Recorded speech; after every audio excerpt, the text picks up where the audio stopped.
Buenas tardes. Mi conferencia ha sido anunciada como la conferencia preparatoria del almuerzo, me parece. Esto requiere una templanza de ustedes. No mirar atrás, mirar para adelante. Les puedo asegurar que yo estoy vigilando de que nadie vaya a retirar la comida antes que ustedes. Y también puedo certificar que se va a mantener temperada, de manera que no van a comer nada frío. Es un honor estar en este momento junto a ustedes en esta importantísima conferencia, seminario y la posibilidad de poder conversar con ustedes dentro del tiempo que tenemos para esta presentación sobre la participación ciudadana para la inclusión social en la mejora de los servicios públicos.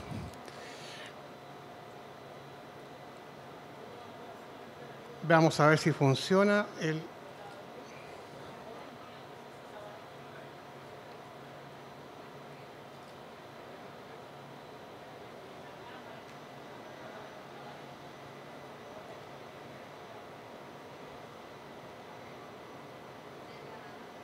Pero puedo empezar sin el power, y ahí ya me pondré el día después. ¿Ahora sí? Correcto. Bueno, quiero mencionar algunos antecedentes que nos sirven de referencia. El primero es la Conferencia Mundial contra el Racismo, la Xenofobia, la discriminación racial y otras formas conexas de intolerancia, cuyo proceso preparatorio tuvimos la oportunidad de coordinar en Santiago de Chile para la región de las Américas y que después tuvo lugar en Durban, Sudáfrica. Y básicamente lo que se señala en esa conferencia, que es muy importante, es que hay una correlación muy alta entre la discriminación racial y la exclusión social. Entonces, es un punto a considerar porque cuando hablamos de participación ciudadana en los servicios públicos y de mejorar los estándares, siempre debemos partir del punto que los destinatarios de las políticas públicas están en relación al poder desigualmente distribuidos. Enseguida, la Carta Iberoamericana de Participación Ciudadana en la Gestión Pública. Hemos tenido la oportunidad de felicitar al ministro Ramón Ventura Camejo por el papel que tuvo en la elaboración de esta carta. Yo cumplí un rol de técnico en la elaboración del documento base, pero los ministros y luego los presidentes pudieron aprobar esta conferencia. Y por tanto también felicito al señor Segura Martínez por haber propuesto al ministro, en su calidad de subsecretario, por haber propuesto al ministro que se editara esta carta y que se distribuyera. Tiene una gran importancia. Es una carta referencial. En los cursos que yo hago en la Universidad de Chile, les señalo a mis alumnos que prácticamente debieran conocer de memoria el contenido de esta carta, porque esta carta es una proclamación de cuáles son los derechos de participación ciudadana en la gestión pública que tienen las y los ciudadanos. Hay un foro que es la continuación de este proceso por parte del CLAT, y en este foro se instruye a los gobiernos para que impulsen políticas, marcos, también llamadas agendas.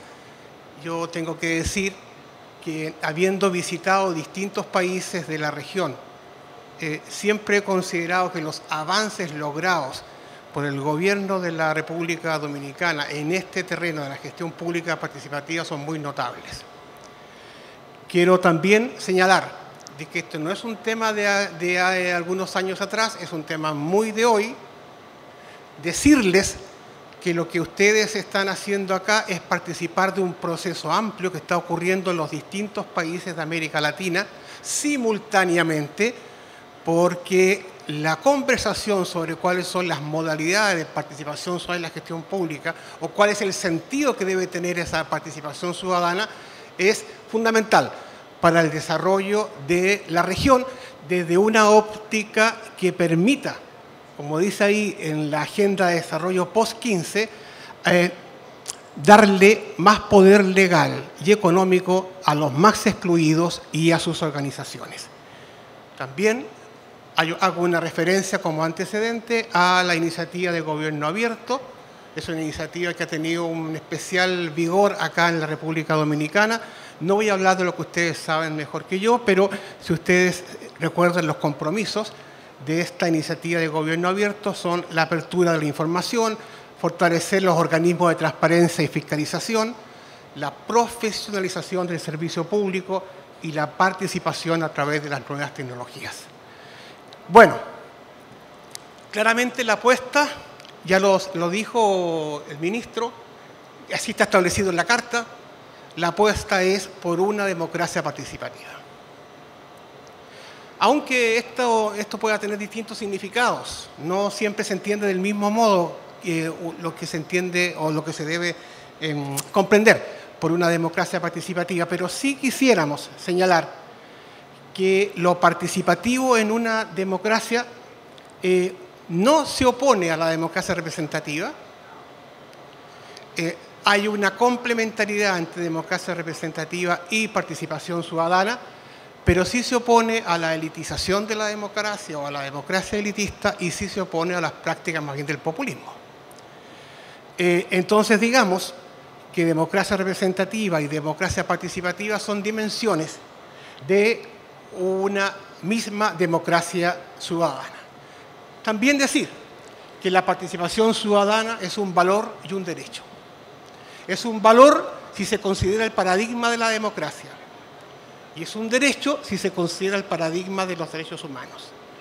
Entonces, la afirmación de la participación ciudadana es válida en el sistema político, en la gestión de las políticas públicas, en la sociedad civil, en la sociedad económica y también diríamos en la propia cultura, en las propias relaciones culturales que las personas establecen. Quisiera aquí detenerme un segundo para decirte lo siguiente. A veces las personas son críticas, y con razón, de las dificultades y de los bloqueos y de los obstáculos y de las negaciones que en materia de participación ciudadana tienen los gobiernos o el alto poder instituido. Pero lo que sucede en materia de participación ciudadana en el sistema político, en el económico, en el social, muchas veces es el reflejo de lo que sucede culturalmente en una sociedad en materia de participación ciudadana, porque la participación tiene que ver con la capacidad de participar del poder. Y cuando se tiene poder, es difícil aceptar procesos de participación, porque significa compartir las responsabilidades de poder. Y esto es difícil para los gobiernos, pero también es difícil para la vida de las personas, y por eso muchas veces los gobiernos lo que hacen es reflejar lo que sucede en el común cotidiano de las personas. Pues bien, cuando en una mesa del comedor se les dice a los niños que no pueden opinar de un tema porque es un tema importante y solo para grandes, se está negando un derecho de participación. O cuando se le dice a las personas mayores, mire, usted no tiene nada que decir sobre esto porque usted es de otra época, se le está negando un derecho a la participación. Cuando en las relaciones de pareja o en las relaciones familiares, quien toma las decisiones las toma de una manera arbitraria o autoritaria y no participativa, se está negando el derecho a la participación. Y por tanto no es muy raro que cuando los gobiernos tienen dificultades en el tema de la participación es porque están de alguna manera expresando una cultura más general de no participación o de dificultades de participación que ocurren en toda la sociedad. Por eso, educar para la participación de alguna manera es también educar para el poder. No para el poder ejercido de una manera autoritaria, sino para un poder ejercido con un enfoque de derechos. Y esto es difícil porque normalmente cuando las personas reciben un cargo de poder en cualquier nivel, cambian y cambian mucho. Puede ser el encargado de un edificio, el encargado de un colegio, una autoridad administrativa nueva que llegó, un responsable ejecutivo. Esa persona al día siguiente de que fue nombrado en un determinado cargo, pues bien, camina distinto, saluda distinto si es que saluda, cambia. Porque el poder muchas veces es entendido como una manifestación de superioridad, y al mismo tiempo va acompañado de mucha inseguridad. Aquellos que tienen más dificultades para entender el poder de una manera ciudadana y participativa son los más inseguros en sus cargos.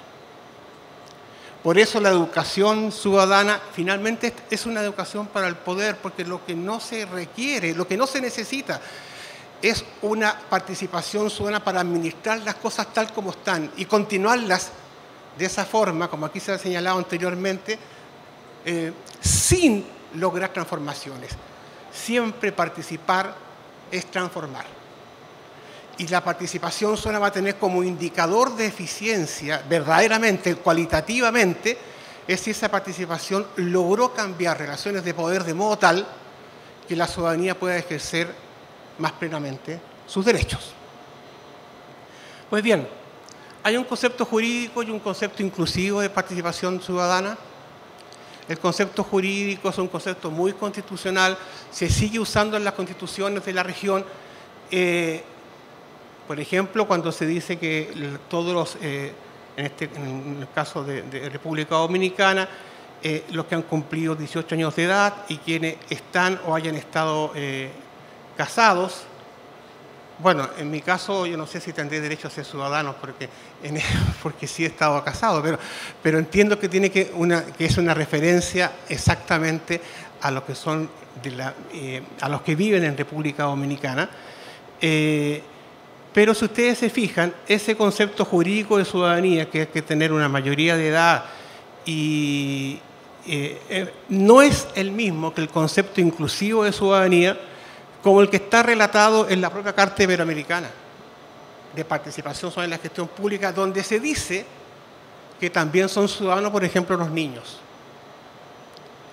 Que también tienen derecho de ciudadanía aquellas personas que no cumplen con este requisito legal que el punto específico define como ciudadano en las constituciones y en las leyes.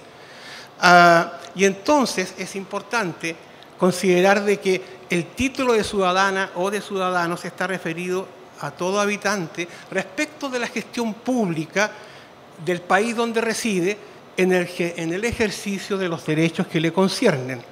Este enfoque, sin embargo, sí es respaldado por la mirada que la Constitución de la República Dominicana señala, un artículo muy fundamental que ya quisieran otras constituciones de América Latina tenerlo, como también ya quisiéramos en Chile que eso estuviese escrito en nuestra Constitución, que el Estado social y democrático de derecho, que la República Dominicana es un Estado social y democrático de derecho. Es un punto principal a la hora de entender cómo debe relacionarse la gestión con la gestión pública con la ciudadanía. También está en la propia Constitución de la República Dominicana cuál es el enfoque de derechos. Tampoco voy a referirme a este punto que ustedes conocen mejor que yo, pero sí mencionar que están los derechos civiles y políticos, los derechos económicos y sociales, los derechos culturales y deportivos, los derechos colectivos y del medio ambiente, y que estos derechos se hayan garantizados judicialmente y por la función del defensor ciudadano. Pues bien, también es muy significativo lo que hizo ahora la ley, que entiendo entró en vigencia hace poco, está aprobada hace más de un año, pero entró en vigencia legal hace poco, que es la que fija los principios y derechos respecto de la acción administrativa. Es una gran ley. Y a mí me ha interesado muchísimo los procedimientos aplicables a la elaboración de reglamentos, iniciativa, la decisión bien informada, la audiencia de los afectados, la participación del público. En este tipo de eventos normalmente uno aprende más de lo que puede transmitir. Y yo me llevo este tema para poder promocionarlo también en Chile y en otros países, la de establecer estos procedimientos aplicables en la elaboración de los reglamentos.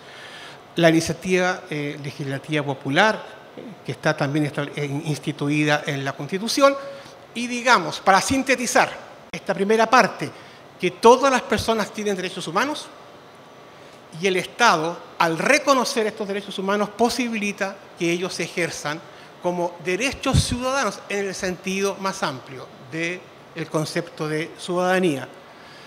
Y aquí está esta definición, que ya la anunció el ministro Ventura en su presentación de la Carta Iberoamericana, donde se señala que los procesos de participación en lo que se refiere a las políticas públicas son procesos de construcción social y que tienen que ocurrir siempre en conformidad con el interés general de la sociedad democrática y canalizar y dar respuesta a los derechos que las personas tienen.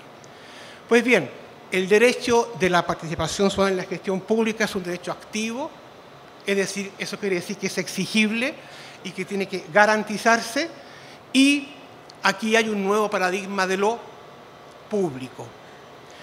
Ya lo público ya no es solo lo estatal, el gobierno de lo público ya no es una función exclusiva del Estado. El nuevo paradigma es que lo público es lo societal y es el lugar de convergencia de lo político, lo económico y lo cultural, y el gobierno de lo público es una función inclusiva del Estado. Participación en ciclo de políticas públicas, también este es un principio, que la participación es válida, es pertinente y es necesaria en todas las fases del proceso de participación, de formación de las políticas públicas, tanto en la formulación como en la de planificación, ejecución, seguimiento, evaluación y control, territorialmente, transversalmente y sectorialmente. Pues bien, reafirmo esta idea nuevamente: cómo se entiende la participación social en la gestión pública como un proceso de construcción social de las políticas públicas.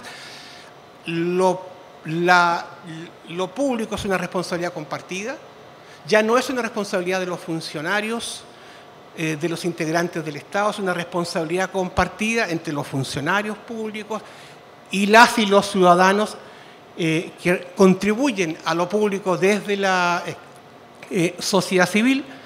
Y esto es súper importante, que el desarrollo de lo inclusivo como responsabilidad compartida apunta a una concepción de políticas públicas que sean sostenibles ciudadanamente. Una política pública que causa desafección, una política pública que es rechazada por la gente, una política pública que la gente no quiere, es una política pública que está destinada a ser precaria y que está condenada al fracaso finalmente.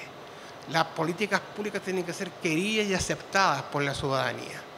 Y eso implica o permite que sean sostenibles ciudadanamente, ya no sostenibles ambientalmente, como si es muy necesario, sino además sostenibles ciudadanamente.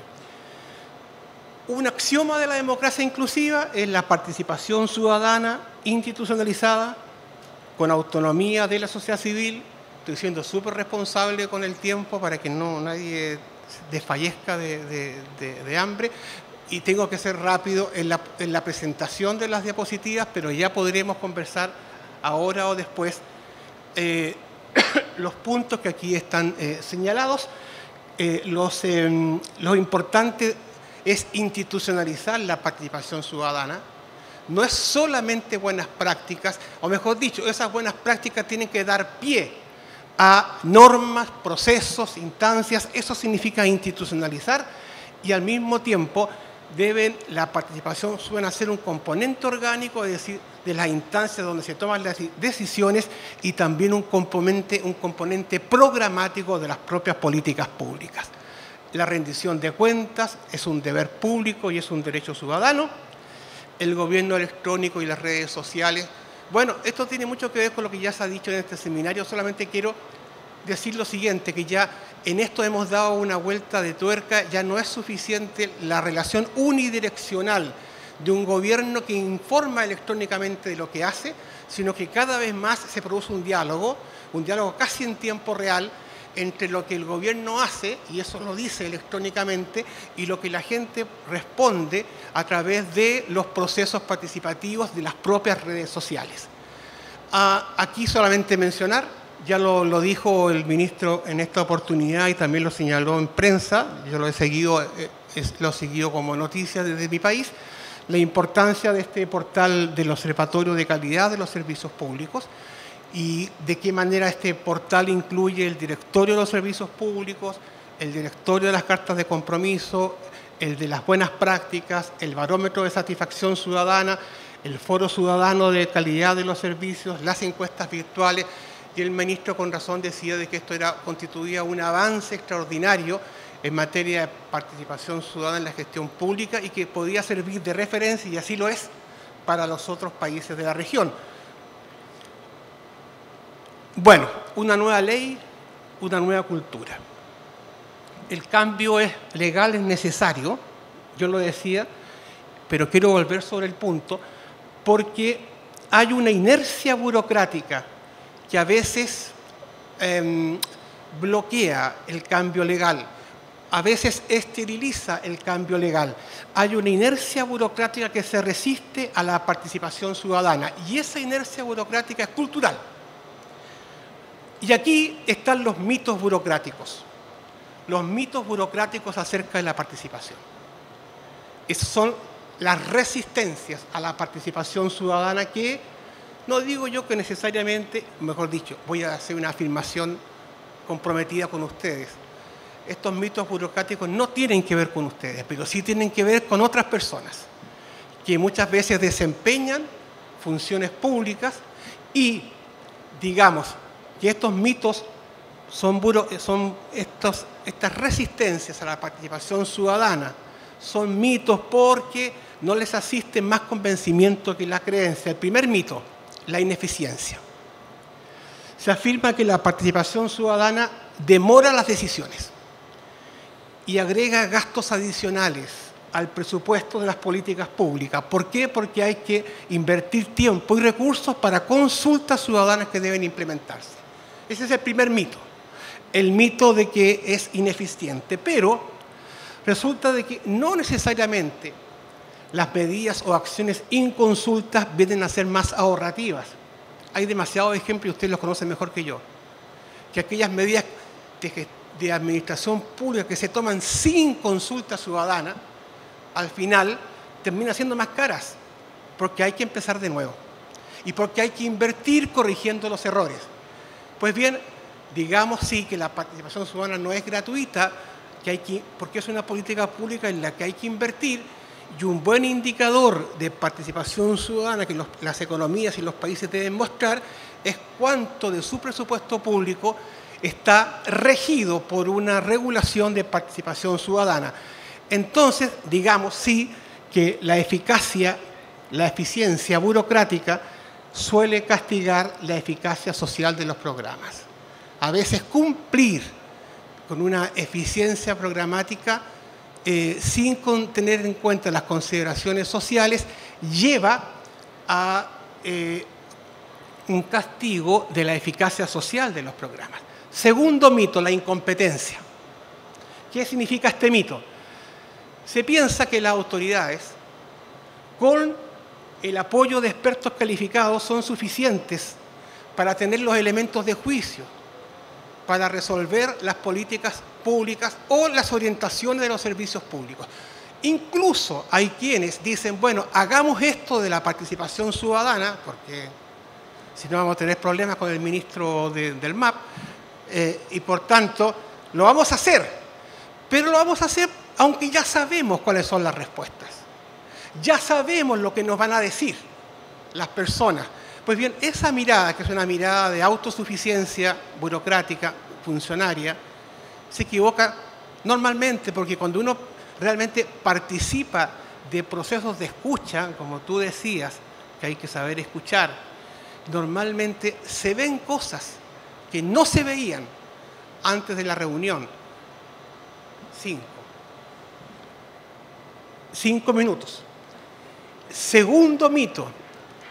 O sea, estamos dentro de la incompetencia y estamos señalando que si bien hay complejidades técnicas y niveles de especialización o experticia que no puede desconsiderarse, hay un tema que es clave.